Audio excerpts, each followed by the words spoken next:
Hola a todos, estimados estudiantes, bienvenidos al curso de Física 2, Electricidad y Magnetismo, curso que se dicta en la Universidad Tecnológica de Panamá.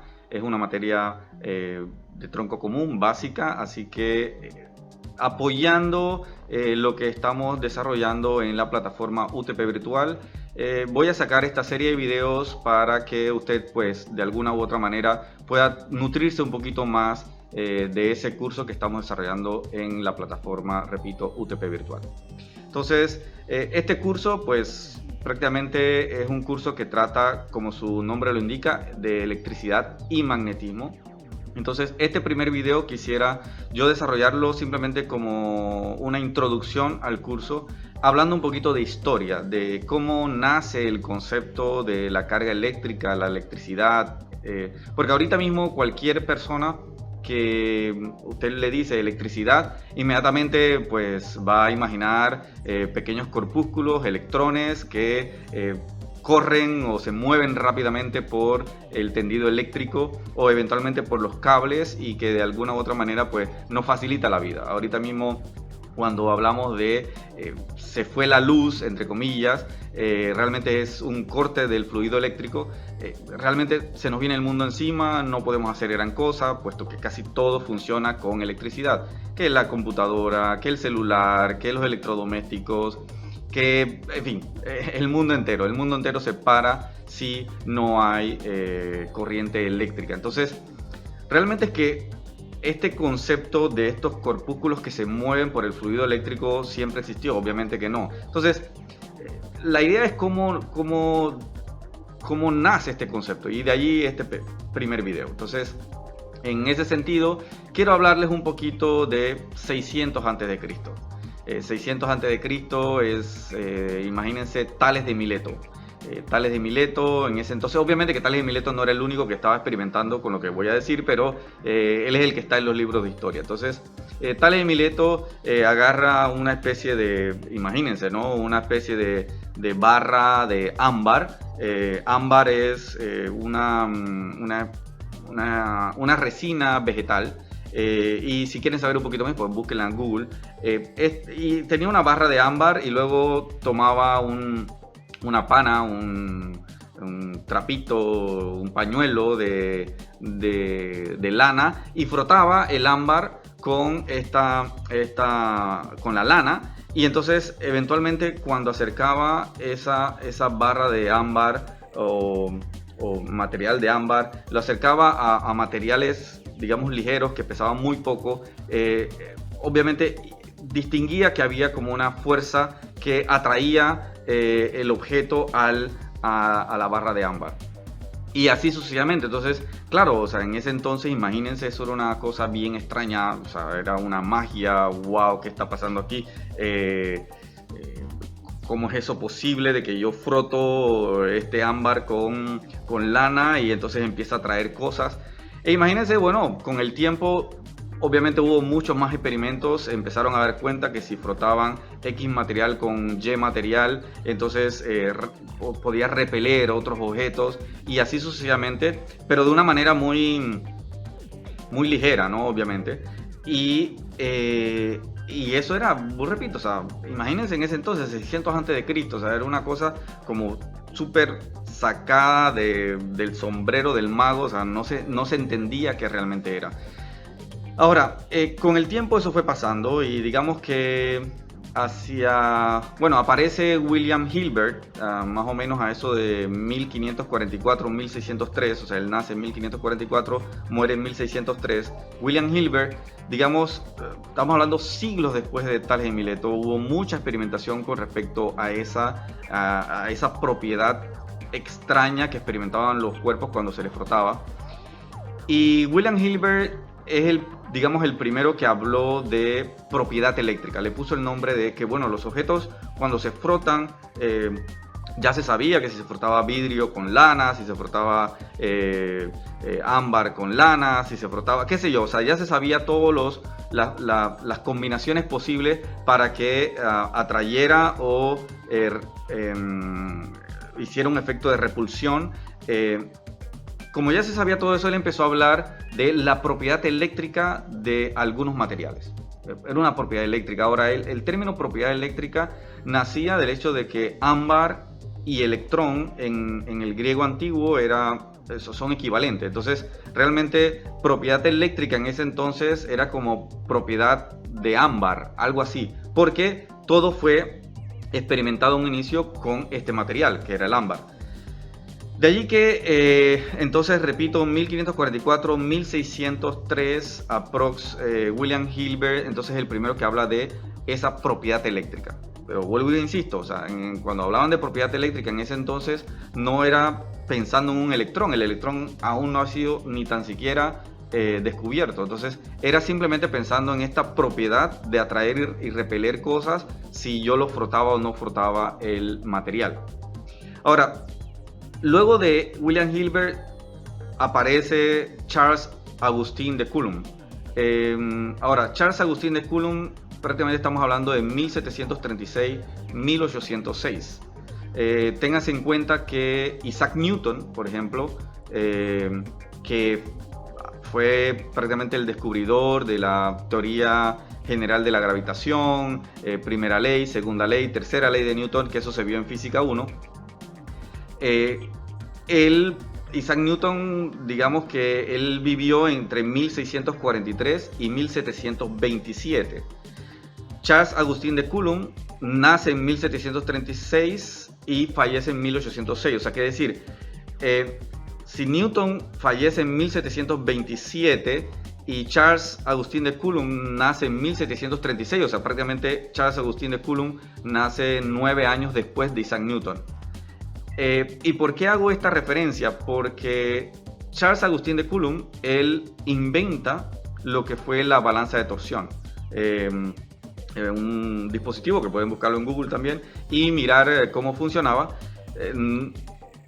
A través de este dispositivo, la balanza de torsión, de Coulomb realiza muchos experimentos basado en esa, digamos, pensamiento de la propiedad eléctrica, entendiéndose que todavía el electrón aún no había sido descubierto, o sea, no se sabía qué era eso, pero había estas propiedades. Entonces, basado en eso, él hace algunos experimentos y digamos que establece la ley de Coulomb.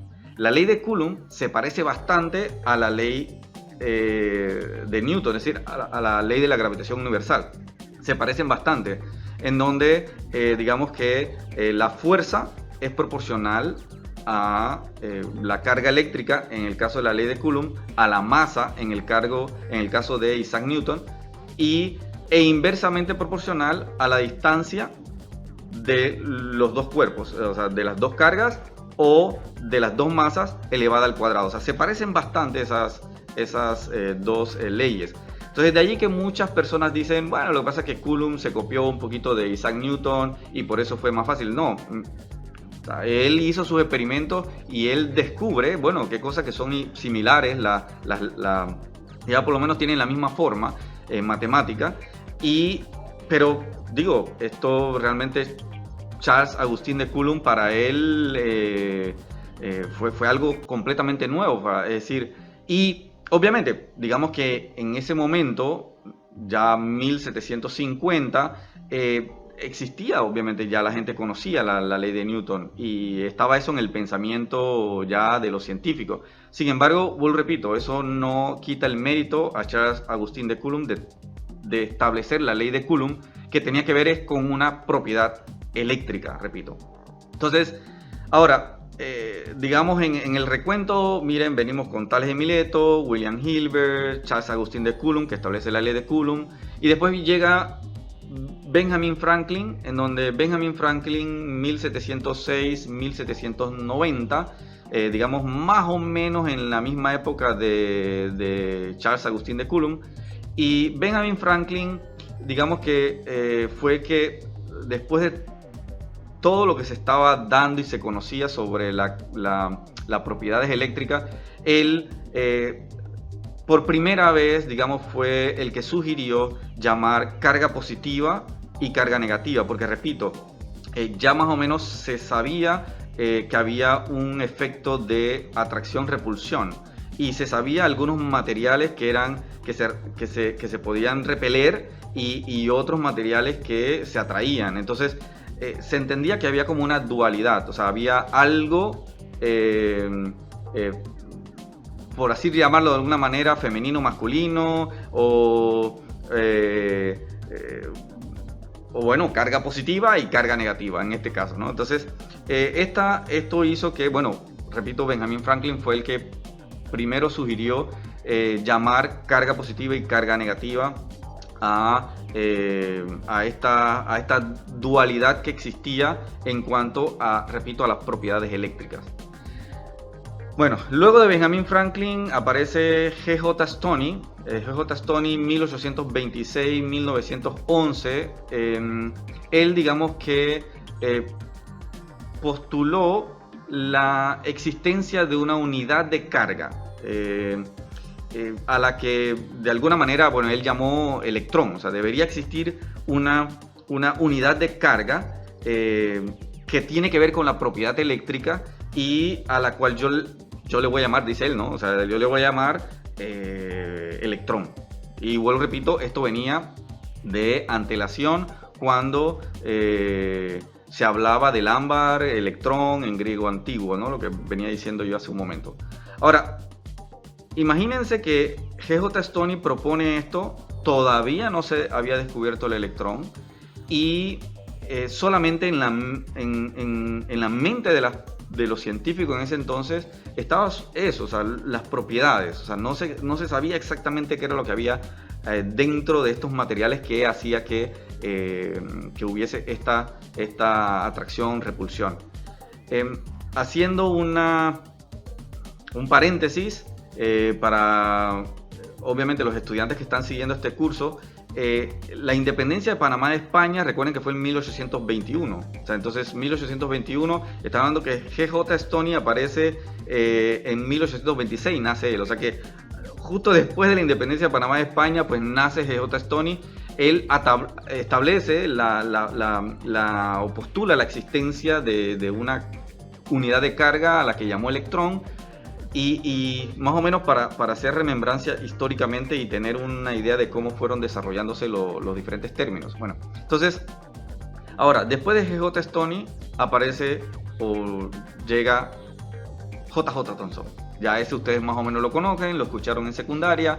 J.J. Thomson, 1856, 1940.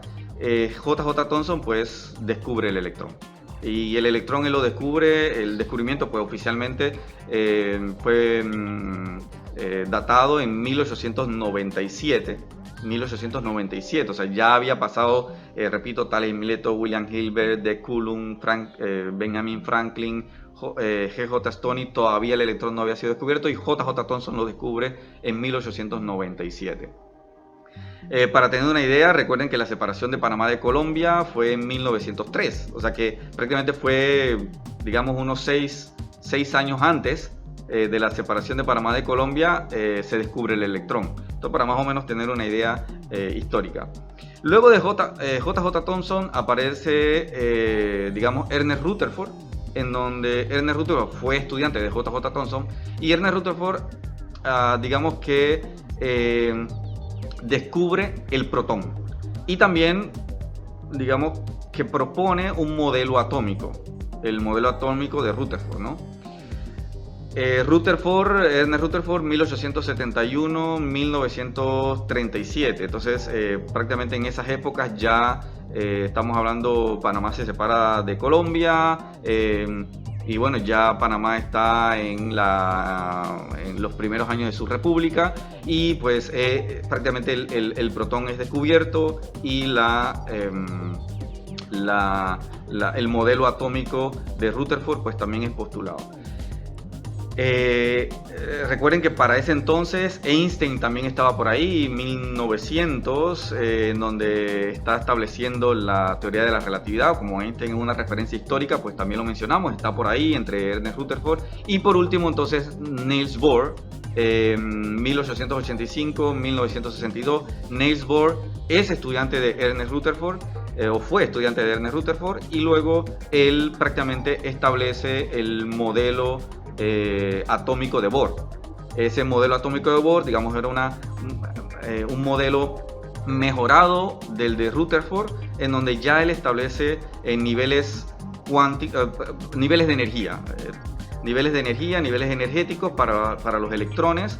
Y no sé si recuerdan en secundaria cuando hablaba de los niveles energéticos, 1S, 2S, 2P, 3S, 3P, 3D, etc. Y entonces y usted iba ubicando esos modelos electrónicos dependiendo de la órbita en la cual se encuentra el electrón y obviamente del tipo de elemento en la tabla periódica.